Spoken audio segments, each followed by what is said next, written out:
নজর রাখবো এই মুহূর্তে আমরা সন্দেশখালীর দিকে, কেননা সেখানে 3 দিন ধরে নিখোঁজ থাকা এক যুবতীর রহস্য মৃত্যু।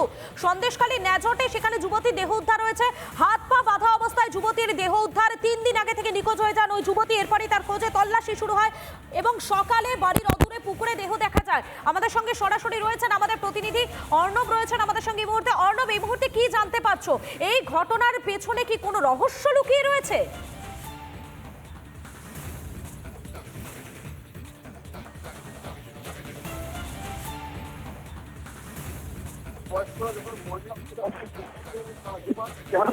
বলবো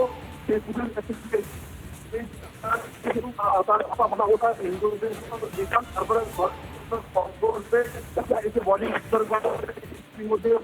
মনে পাওয়ার জন্য ভালো হয়েছে।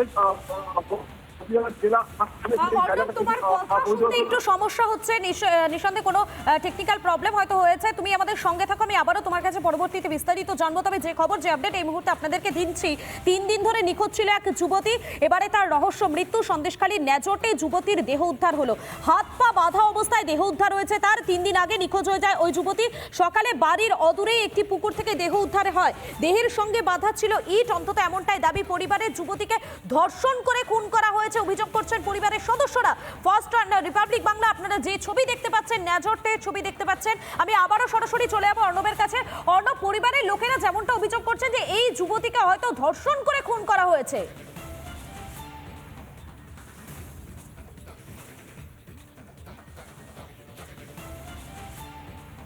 পরিবারের যে মহিলা, যে যুবতী ধর্ষণ হয়ে খুন করা হয়েছে, তার এক মামা আমাদের সঙ্গে রয়েছে। একটু জেনে নেওয়ার চেষ্টা করা, কি হয়েছে? গত বুধবার থেকে বৈকাল 4টা থেকে নিখোঁজ। আমরা প্রচুর খোঁজ খবর করে আমরা থানায় একটা মিসিং ডায়েরি করি। থানা পুরোপুরিভাবে আমাদের সক্রিয়ভাবে আমাদের সাহায্য করেছে। ওনাদের সঙ্গে আমরা বহু ছুটেছি, ছোটার পরেও আমরা পাইনি। আজ ভোরে ওর বডিটা যেখান থেকে নিখোঁজ হয়েছিল সেখানেই পাওয়া যায়। মানে কিভাবে মানে মানে দেখতে পেয়েছেন বডিটা? পুরো হাত পা বাঁধা অবস্থায় বডিটা পড়েছিল পুকুরে। কি মনে হচ্ছে? এটা রেপ অ্যান্ড মার্ডার। কোনো দাবি জানাচ্ছেন বা কি চাইছেন? আমরা সঠিক বিচার চাইছি, অপরাধীদের দৃষ্টান্তমূলক শাস্তির দাবি করছি, আর কিছু না। তাই এই যে আপনার ভাগ্নিকে এভাবে ধর্ষণ করে খুন, তারপরে পুকুরের মধ্যে নদী, মানে পুকুরের মধ্যে হাত পা বাঁধা অবস্থায় পাওয়া গেছে, কি বলবেন? কতটা আতঙ্কের মধ্যে আছেন? বহু আতঙ্কের মধ্যে আছে। এখানে পাশে স্কুল আছে, বাচ্চারা এখানে খেলতে আসে। এখানে ছোটো স্কুল, এটা আইসিডিসি স্কুলের এখানে একটা পার্ক আছে, এখানে ছেলেমেয়েরা খেলা করে। এবং কি রাত ওদের রাত অবধি কিন্তু বাচ্চারা এখানে ভালো জায়গা, এখানে ইন্টারনেটে একটা ভালো পরিষ্কার পরিষেবা পাওয়ার জন্য ছেলেমেয়েরা এখানে গেম খেলে। এখানে সন্দেহের জায়গা ছিল না। হঠাৎ করে আমরা কী করে ভাবতে পারেন যে এই জায়গাটা এই পরিস্থিতি দাঁড়াবে আজকে। 3 দিন ধরে নিখোঁজ ছিল, পুলিশকে জানিয়েছেন। সেই 3 দিনের মধ্যে পুলিশ তার ঠিকানা, মানে তিনি কোথায় আছে, কিভাবে, সেটা পুলিশ মানে পারলো না। না, ওরা চেষ্টা করছে, ওনারাও চেষ্টা করছে, আমাদের সঙ্গে পূর্ণ সহযোগিতা করছে। ওনাদেরকে কোনো মানে দোষারোপের মতো জায়গা পাচ্ছে না। ওরা আমাদের সবসময় আমাদের পাশে আছে, আমাদের পাশে সবসময়ের জন্য আছে। আমাদের পরিষেবাটা ঠিক দিয়েছে। ওনাদেরকে আমরা দোষারোপের জায়গা পাচ্ছি না, কিন্তু আমরা একটাই চাই, অপরাধীদের দৃষ্টান্তমূলক শাস্তি চাই। কি মনে হচ্ছে, মানে খুনটা করলো কেন? খুনটা করলো কেন? ওর কোনো লাভ অ্যাফেয়ার ছিল না, কোনো কেউ আমাদের কোনো সন্দেহ ছিল না। এমন একজন মানুষ, মেয়েটা ছিল যে খুব কম কথা বলতো, বাড়ির থেকেই বেরোতো না। সেদিন বাড়ির পরিবারও সব, এখানে একটা কীর্তন গান ছিল, কীর্তন গান শুনতে বাড়ি যায়। বাড়ি যাওয়ার পরে তারপরে মা যখন বাড়িতে ফিরে এসে দেখে ও নেই, তারপর খোঁজ করে আমরা পুকুরে তল্লাশি করলাম সবাই মিলে, সকলে প্রায় 20-50 জন মিলে পুকুরে, 2টো পুকুর তল্লাশি করে ওকে পাওয়া যায়নি। তারপরে আমরা প্রচুর এদিক ওদিক, যেখানে যে সংবাদ দিচ্ছে, রিপোর্ট দিচ্ছে, স্যাররা, আমাদের ন্যাজার থানায় যে ওসি সাহেব আমাদের সঙ্গে ওনার পূর্ণ সহযোগিতা করেছেন। উনি যেখানে রাখছে, আমরা যেখানে সন্দেহ হচ্ছে ওনাদের সঙ্গে ছুটছি। এবং মানে এর থেকে আমরা ভোরবেলা আজকে জানতে পারি যে বডিটা ওখানে পড়ে আছে।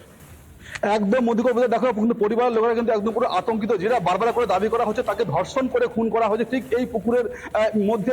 এই যে জায়গাটা ক্যামেরা পার্সন, একেবারে অর্ণব, তুমি আমাদের সঙ্গে থাকো। এই মুহূর্তে আমাদের সঙ্গে টেলিফোন লাইনে রয়েছেন বিজেপি মুখপাত্র শতরূপা, রয়েছেন আমাদের সঙ্গে। আপনাকে স্বাগত রিপাবলিক বাংলায়। আবারও খবরের শিরোনামে সন্দেশখালী, এবারে ন্যাজটে যুবতীর দেহ উদ্ধার হয়েছে। পরিবারের পক্ষ থেকে যেমনটা অভিযোগ করা হচ্ছে যে এই যুবতীকে ধর্ষণ করে খুন করা হয়েছে। আমি না বুঝতে পারছি না, সন্দেশখালীতে শাহজাহানকে ধরা হলো যখন, তখন তৃণমূল সরকার একেবারে হৈ হৈ করে উঠেছিল যে শাহজাহান ধোয়া তুলসী পাতা এবং বিজেপি নাকি এটা নিয়ে ষড়যন্ত্র করছে, এবং তখনও আমরা একই কথা বলেছিলাম, Shahjahan tip of the iceberg. এখানে দিনের পর দিন মহিলাদের ওপর পিঠেটা একটা জাস্ট পিঠে তৈরি করা একটা এক্সকিউজ ছিল। যে হারে অত্যাচার হয়েছে মহিলাদের ওপর, এখন তুমি বলো প্রায় 1 বছর পর আবারও একটা মেয়েকে এরম ভাবে অত্যাচার করে পুকুর পাড়ে পাওয়া যাচ্ছে। আমার এখানে একটাই কথা, শাহজাহান হোক কি অন্য যে কজন লোক হোক, এরা প্রত্যেকে তৃণমূল আশ্রিত, এবং যতদিন না তৃণমূল সরকার মহিলাদের প্রতি আরো সহৃদয় হচ্ছে, এই জিনিসটা হতে থাকবে। এখন ন্যাচারালি প্রশ্ন উঠতে পারে যে রেপ করা মানেটা কি তৃণমূল? হ্যাঁ, একেবারেই তাই।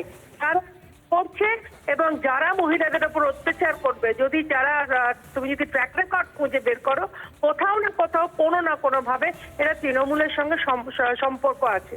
আরেকটা কথা, মহিলা মুখ্যমন্ত্রী থাকা সত্ত্বেও যতদিন না মহিলা মুখ্যমন্ত্রী মহিলাদের ওপর নির্যাতনের মানে মহিলাদের ওপর যে এফেক্টটা পড়ে নির্যাতনের, সেই এফেক্টটা উনি যতক্ষণ না বুঝতে পারছেন এবং একটুখানি সহানুভূতি দেখাচ্ছেন, ততদিন এই ঘটনা ঘটতেই থাকবে, এবং যতদিন এই সরকার পাল্টাচ্ছে এটা হতেই থাকবে।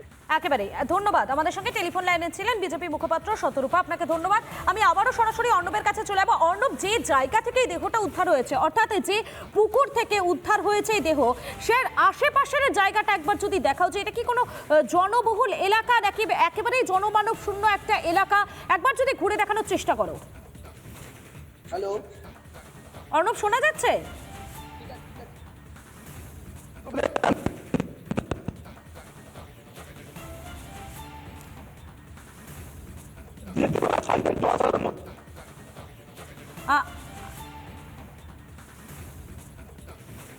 পরিবারের লোকেরা ঠিক এই জায়গা থেকে কিন্তু স্থানীয় লোকেরা মানে প্রথমে তার মৃতদেহ দেখতে পায়, হাত পা বাঁধা অবস্থায়, মানে তিনি ভাসছে।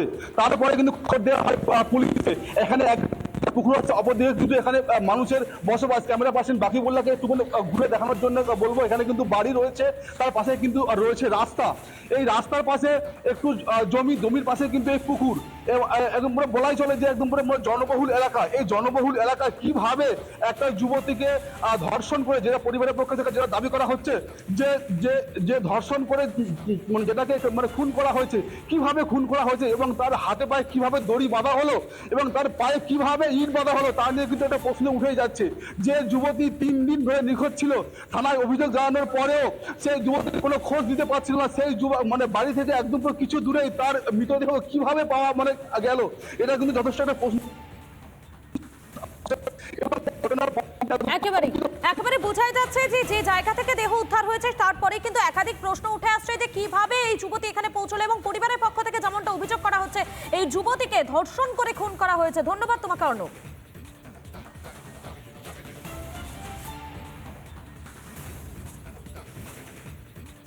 নানা ধরনের কন্টেন্ট দেখার জন্য লাইক করুন, শেয়ার করুন আমাদের ফেসবুক পেজ, সাবস্ক্রাইব করুন আমাদের ইউটিউব চ্যানেল। পাশাপাশি অন্যান্য ব্রেকিং নিউজের জন্য অবশ্যই চোখ রাখুন রিপাবলিক বাংলায়।